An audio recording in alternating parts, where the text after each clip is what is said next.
Ne aflăm în faza ce urmează desfacerii panourilor și îndepărtării șinei de plumb. Panourile, după ce au fost copiate, cum am arătat în faza anterioară, în două exemplare, 1 pe 1, deci am făcut două copii a rețelei de plumb 1 pe 1. Șina de plumb a fost îndepărtată pe bucăți, pe zone, ca să putem controla bucățile, să le putem spăla pe fază. Adică un panou în 6 etape l-am desfăcut și le-am așezat la locul lor. Părțile care le-am eliberat, sticlele, au fost înmuiate în apă, vin spălate bucată cu bucată, uscate, așezate pe o pânză de bumbac uscată ca să se absorbe apa și vor fi așezate la locul lor pe unul dintre exemplare desenului șinei de plumb.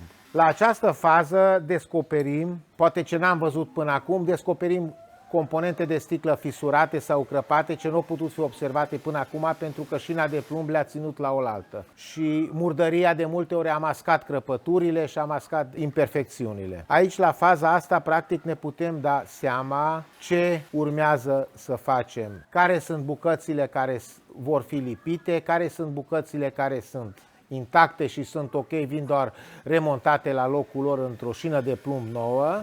Ne vom da seama care sunt părțile care lipsesc sau părțile care au fost deteriorate într-o proporție destul de mare. Cum uite, putem să prezentăm și bucata asta care probabil a fost spartă de o piatră sau ceva. Și în asemenea situații, aici vom mai reveni la bucata asta, vom păstra ce putem păstra din cel original și vom înlocui probabil această parte. Posibil a fost spart cu o piatră sau ceva și aproape că lipsește în totalitate sticla de pe aceste zone.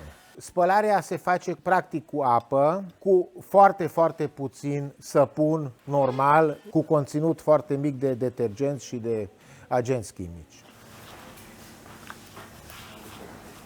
De menționat, la începerea lucrării am efectuat probe cu soluții care conțin un pic de săpun și am verificat anumite părți pictate și anumite bucăți ale vitraliului dacă nu cumva această soluție afectează suprafața sau atacă într-un fel, dar spre fericirea noastră nu a atacat, astfel putem folosi o soluție cu un ușor conținut de săpun, ceea ce ne ușurează situația. În cazuri foarte delicate nu se poate folosi decât apă distilată, fără niciun agent chimic. Dar în situația de față avem noroc că putem folosi această soluție, repet, foarte ușor.